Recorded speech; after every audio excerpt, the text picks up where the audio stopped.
Thank you for tuning into our broadcast today, because today we're going to talk about how World War II was a key turning point in the United States history. Many may say it's the Cold War, the Revolutionary War, or the Civil War because those seem like important wars, right? Wrong! Wrong!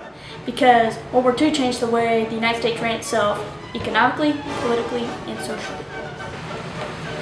First up, we're going to talk about how World War II changed America socially. With most of the men going off to the war, there was a shortage of labor in the workforce. This opened the opportunity for women to get jobs outside the house and get more involved with the war effort. For example, women who were codenamed Rosie the Riveter worked in large factories producing 3 jeeps every 4 minutes. Mind blown. Though this social change led to problems in the near future, such as equal pay, women were able to make a stand that they were equally as or more productive than their male counterparts. Also, there was a developing presence of women in the military, as organizations such as WWII and WWII started growing in the Army and Navy. In the past, there was little to no women in the military, but because of the growing need of nurses, workers, and medics, World War II helped change the role of women in society and in the military. With the government creating the U.S. economy into this massive war machine, conservatism was a big ideal to strive towards for most families because most of the products that were coming out of the factories were for the war effort, not for the American families themselves. Clothing, metal cans, cars, cooking pots, and pans were just some of the items that were mostly conserved. Tactics such as carpooling with other people were strongly preached upon. Those who shunned these ideals were looked down upon in society as traitors and anti-American. World War II was the turning point for this ideal of conservatism because the American people had their supply lines cut dramatically short due to the massive demand overseas.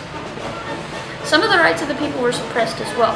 For instance, the Executive Order of 9066, which was upheld by the Supreme Court case Korimatsu versus the United States, put Japanese descendants and immigrants into internment camps, taking away any individual freedoms that were guaranteed to them in America.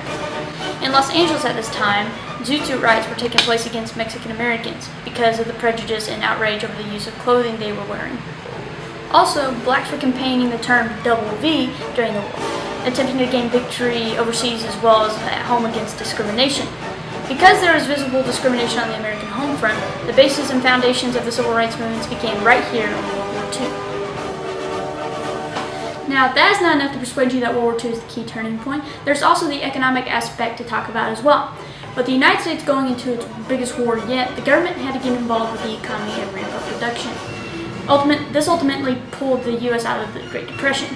With more on that, we'll turn it over to Alex, who is live in his computer room. Take it away, Alex. Oh, thanks, Caroline. Now, World War II was a major turning point for the economy of the United States. Sure, during World War I, we ramped up production to an unprecedented number than ever before, but what made World War II special was that it lifted America out of the Great Depression by creating thousands of jobs, thus plummeting unemployment, spurring on the economy through wartime, and creating some of the best propaganda movies of all time.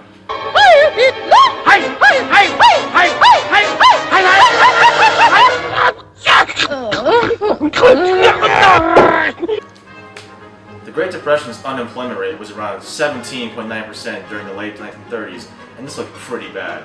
New Deal acts like the Agricultural Adjustment Act, which paid farmers to not farm, and the Federal Emergency Relief Administration tried to relieve America of its depression, but did little to help all of those who were in poverty and who couldn't afford to buy a loaf of bread.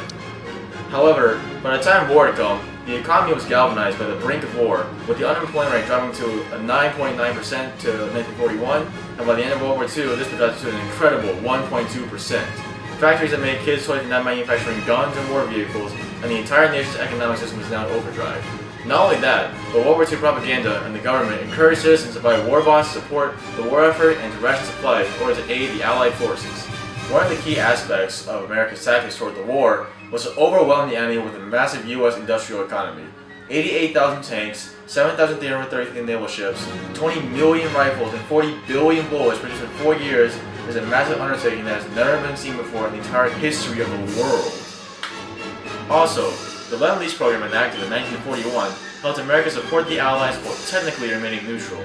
This would help out Britain in its fight against the Nazis by basically handing them free weapons, but isolationists like Republican Senator Robert Taft argued that it would, quote, give the president power to carry on a kind of undeclared war all over the world in which America would do everything except actually put soldiers in the front line trenches where the fighting is.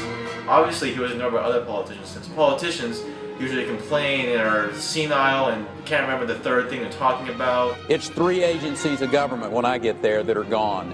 Commerce, education, and the, let's see. But the Let-Lease program did pull America from its isolationist sentiment that it had developed during World War I into a global force for democracy.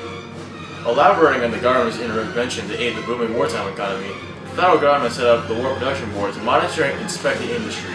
This organization helped regulate what was being produced and what items did not need to be produced.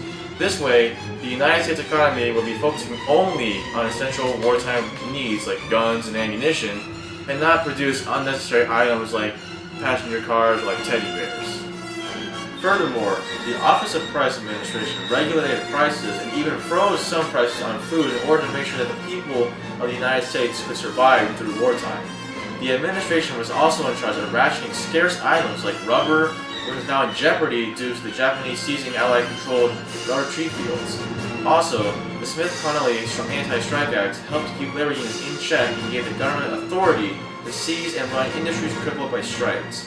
This act was successful in keeping strikes down to a minimum during the war. The Bracero program brought workers from Mexico to harvest crops in order to keep the agricultural side of the economy booming and efficient, since, the farm boys were headed off to war. All of these programs and initiatives helped escalate the World War II economy to a well-structured and successful wartime economy that was a major turning point for the United States since the Great Depression, and would lead to the booming, successful post-war era of the United States. Now, with America's foreign policy in mind, let's go to Kevin Chu, who is reporting live in Alex's kitchen with the political aspect of World War II. Kevin, take it away. Thanks, Caroline. Due to the U.S. booming economy and the global war effort, World War II helped redefine America's foreign policy as it moved away from the isolationist viewpoint during World War I and the Great Depression to a non-isolationist global presence that came with World War II. The government finally realized after 2 world wars that in order to prevent a 3rd world war from happening, the U.S. must take the lead as a world power and help keep peace in the Eastern Hemisphere, which was devastated after the war. This led to the creation of the United Nations, consisting of a Security Council made up of 5 permanent members: France, the Republic of China, the Soviet Union, the United Kingdom, and the U.S., and a General Assembly of non-permanent members. In effect, this international organization would work to maintain international peace and security, develop friendly relations among nations, and promote social progress, better living standards, and human rights. World War II was also the start of an arms race between US and Russia, the 2 dominant world powers after the war. With the US and the USSR as the only world superpowers after World War II, trouble seemed imminent. Several reasons led to this down spiral of the relationship.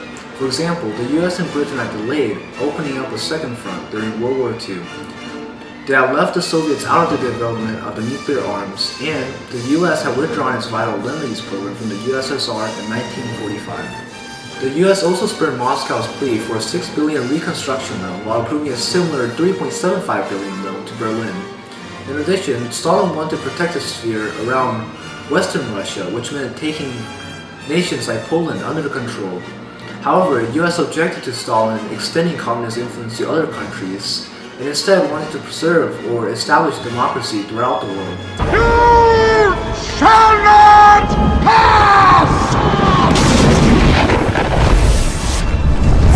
This led to tension between the 2 world powers, and each fought for influence during the rebuilding of much of the Eastern Hemisphere. Furthermore, the use of the atomic bomb by US on Japan led to increased tension and suspicion from communist countries and began a worldwide fear that led to the Cold War. This nuclear arm race was a major change from previous US foreign policy that focused on non-intervention and reduction of arms worldwide. Now the US was actively promoting peace in foreign countries and building up massive ammunition and nuclear weapons to combat foreign aggressors, having learned the lesson from World War II and the way events turned out. As you can see, World War II not only took its toll on the battlefield, but also on the American home front. These 3 aspects we just discussed with you are the reasons why World War II was a turning point in American history. That is it for our broadcast, and we wish you a great rest of the day. Goodbye.